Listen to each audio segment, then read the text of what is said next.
Hello everyone, this is Mr. Wolff, and we are continuing to read Blood on the River, Jamestown, 1607, by Elisa Carbone, and we are on to chapter 24. Sleeping in his boat, accidentally someone fired his powder bag, which tore the flesh from his body and thighs 9 or 10 inches square in a most pitiful manner. But, to quench the tormenting fire frying him in his clothes, he leaped overboard into the deep river, where ere they could recover him, he was near drowned. William Simmons' edition, The Proceedings. They say it was an accident. No one's fault. Captain Smith lay down in the boat to take a nap. He was still wearing his powder bag. While he slept, a spark must have lit the powder bag, a spark from someone's pipe, or from the slow match on someone's musket. The powder caught fire and exploded. It seared the flesh right off his leg. In agony, Captain Smith leaped overboard to cool the burn. His leg was so badly injured, and he was so weak, that he nearly drowned before the men could pull him out. When Captain Smith comes back to us, he is crazed with pain, moaning in a delirium. 3 men carry him into the fort. The flesh on his thigh is burned black and red, the skin hanging ragged and oozing. He is our fallen leader, and he has fallen all the way down. The doctor gives Captain Smith medicine to ease the terrible pain, and it makes him sleep most of the day. When he is awake, I bring him food and water.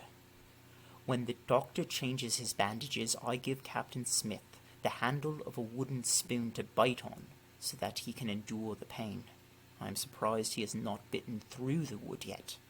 It is awful to see him in so much agony. I wash his bandages, rinsing out the blood and ooze, and hang them to dry. One of the soldiers tells me that before he was injured, Captain Smith was able to make peace with Powerhunt, the werewolves of a village that has been ransacked by our colonists. But, the soldier confides in me, the peace cannot last. There has been too much killing on both sides, and everyone is too angry. One day, I bring Captain Smith a drink of water. As I help him sit up, he goes pale and beads of sweat break out on his face. I keep hold of the goblet in case he blacks out.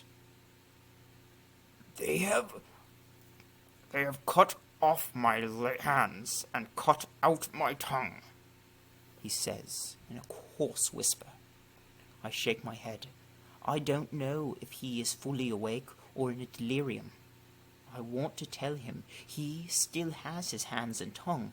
But, sir, go get Richard, he says. I run down to the river where Richard is repairing fishnets. Richard, I call out, come quickly. He splashes through the water to meet me. I am panting, out of breath. What is it? Is it Captain Smith? He asks. Yes. No, he's not died. He's saying strange things. He asked for you. We both run up to the riverbank to the fort. We enter the cabin quietly. Sir, we're both here. Me and Richard. Good, he says without opening his eyes. He takes a deep breath as he is gathering his strength. They have taken away my power here, he says. I can no longer use my hands and my words to help the colony. There is nothing more I can do. I will return to England. His words hit me like a punch in the stomach. Return to England? Richard, he says. Richard stands up straighter. You will accompany me to England. I saw how you cared for Reverend Hunt in his illness, and I know you will do the same for me. We would leave with the next departing ship. Samuel, he says. He opens his eyes and turns his head to look at me. You are one of the few original settlers left. I chose you for a reason. I knew how hard it would be here in the New World, and that only the toughest and strongest would survive. Reverend Hunt told me you were a fighter, full of anger and energy. I knew you would make a good settler, and you have. You will be fine here without me. You have your skills, building, farming, hunting. You have your Algonquin language. You will stay because the colony needs you. I release you from your servitude. I am too stunned to speak. I feel as though I have been dropped from a great height and have landed on my feet, but I don't know where I am. But I am your page, I say softly. Who will I be without my master? Captain Smith shakes his head and continues. To make sure no gentleman decides to grab you up as his servant, I've apprenticed you to John Leyden. You will become a carpenter in your own right. I am filled with both sadness and wonder. Reverend Hunt was right. I will not always be a servant. But Captain Smith and Richard both leaving me at the same time, it seems as if I have finally learned to be a friend, to open my heart and care. And now they will both be gone when the ships sail. I take a deep, shuddery breath. Yes, sir, I say. It is the only thing I can think to say. In the weeks before the ships are ready to leave, it is time to bring in the harvest, gather oysters, and bring in hauls of fish and meat, and smoke it all, so that it will last the winter. But without Captain Smith to lead us, the men shirk their work, and the gentlemen seem to have but one purpose in life, to make sure Captain Smith goes back to England as a man accused of many wrongs, rather than as a hero who saved our colony from extinction. They spend their time gathered in meetings, making lists of accusations against him. They do not even realize that Captain Smith's last act, making peace with Parahunt, has saved their skins. For now. I feel as though there is a noose closing in around Jamestown, ready to strangle all of us here. Chief Powhatan is angry about the coronation fiasco. The new settlers have attacked Indian villages and made enemies where we used to have friends. We have too many settlers to feed, and yet hardly anyone is working to store food for the winter, and we are about to lose Captain Smith. I can see why Captain Smith wants to take Richard with him. Truly, only the strongest and toughest will survive when it is what is coming. I wonder if I have what it takes. There is one bright spot in all of this. Anne Leyden will soon have her baby.